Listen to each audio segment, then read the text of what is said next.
Halo, karo kowe sistem guru markets. Ayo miwiti karo data ringkesan perusahaan. Ayo deleng saben parameter kanthi luwih rinci ing ngisor iki. Yen perlu, iku bisa kanggo mungkasi video.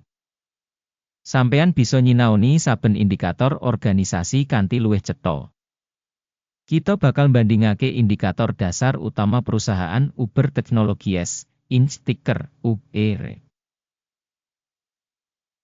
Review iki adhedhasar informasi saiki ing 30 Juni 2025.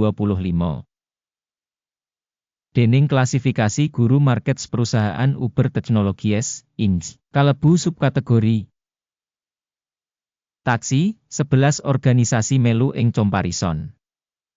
Asil kanggo perusahaan sing diteliti yaiku 1 saka 10 poin. Skor rata-rata kanggo subkategori yaiku 1 poin. Yen sampeyan ndeleng kanthi wiyar banget ing pasar saham kita kabeh. Bisa dideleng yen skor rata-rata kanggo pasar saham kanthi sakabehe yaiku 1,8. Marang skor 1 terms kanggo Uber Technologies Inc. Bandingake dinamika rega saham perusahaan Uber Technologies Inc. lan saham subkategori. Kita bakal weruh sing liwat 12 sasi enggo bareng perusahaan Uber Technologies Inc. nuduhake owah-owahan 28,2%. Marang dinamika rega kanggo subkategori 30,1%. Kapitalisasi pasar perusahaan Uber Technologies Inc. gunggungipun 191,43 miliar dolar.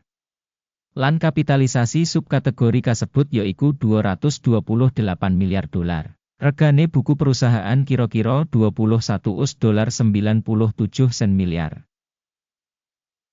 Lan kapitalisasi subkategori kasebut yaiku 29 miliar dolar. Wis dibandingake enggo bareng saka pasar lan kapitalisasi imbangan, kita waca ing ngisor iki. Nuduhake Uber Technologies Inc. ing subkategori ing kasus regane pasar saham yaiku 84,121%. Regane buku 76,396%. Evaluasi pangsa pasar perusahaan lan nilai buku ing subkategori ala minus 1 poin. Organisasi sing dianalisis duwe utang 11.204 $, miliar. Kewajiban finansial kanggo nilai buku akun kanggo 51% saka usaha perusahaan. Rating tingkat utang perusahaan, passable 0 terms. Nilai pasar saham perusahaan kanggo rasio laba yaiku 15,6. Kanthi rata-rata ing subkategori 34,5. Evaluasi rega pasar perusahaan kanggo rasio laba dibandingake karo organisasi ing subkategori, apik banget, 2 poin. Media WI kanggo pungkasan 12 sasi ana 12.287 $, mayuta-yuta. Media WI mangsa ngarep kanggo sabanjur 12 sasi wis profesionali kira-kira ing 7.387 $, mayuta-yuta. Evaluasi pratandha untung mangsa ngarep dibandingake karo subkategori, passable, minus 0,5 poin. Rasio nilai kanggo revenue perusahaan punika 4,2. Rata-rata ing subkategori 3. Evaluasi nilai tukar kanggo rasio revenue dibandingake karo indikator perusahaan ing subkategori tolet minus 0,5 poin. Revenue kanggo pungkasan 12 sasi ana 45.390 $, mayuta-yuta. Revenue digambaraken kanggo sabanjur 12 sasi punika pambuka 27 $29 sen miliar. Evaluasi indikator volume dodolan ing mangsa ngarep dibandingake karo indikator ing subkategori tolet minus 0,5 poin. Wates dodolan punika 27,1%, karo rata-rata kanggo subkategori 8,7%.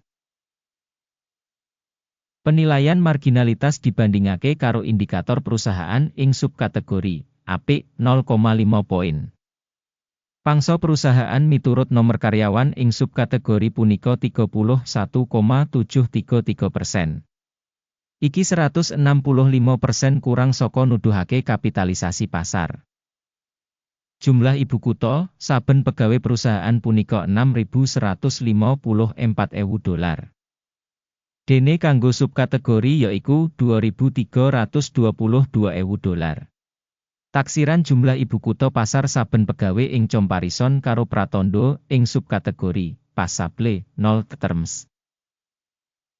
Bati perusahaan saben pegawai $395.000.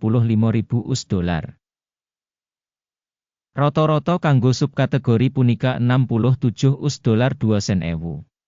Evaluasi bati saben karyawan perusahaan dibandingake karo indikator perusahaan ing subkategori apik 0,5 poin. Revenue perusahaan saben pegawai $1.459. Ing subkategori ana $771.000. Evaluasi revenue saben karyawan perusahaan dibandingake karo indikator ing subkategori apik 0,5 poin. Volume transaksi cendak 1,9%, karo rata-rata kanggo subkategori 3,6%. Indikator teknis resi 14 nuduhake tingkat 62% kanggo perusahaan Uber Technologies, Inc. Kanggo subkategori, tingkat iki 62%. Rega saham perusahaan saiki watara $91.52. Target rega konsensus kanggo saham perusahaan kira-kira $97.52. Ayo kang katon ing tabel pesenan, kang kasedhiya kanggo sampeyan, link kanggo iku ing komentar pinned. Tabel pesenan ngemot pancen kabeh pancasan digawe mangsa iki, dening informasi lan sistem referensi evaluasi Guru Markets. Akses menyang meja supaya free lan buka, link ing komentar pinned. Minangka asil saka analisis sekuritase Uber Technologies, Inc. Sistem informasi lan referensi Guru Markets kaputusan wis digawe. Ojo mbukak kesepakatan, amarga video iki minangka review. Matur nuwun banget kanggo nonton video iki lan gunakake informasi lan sistem referensi saka Guru Markets.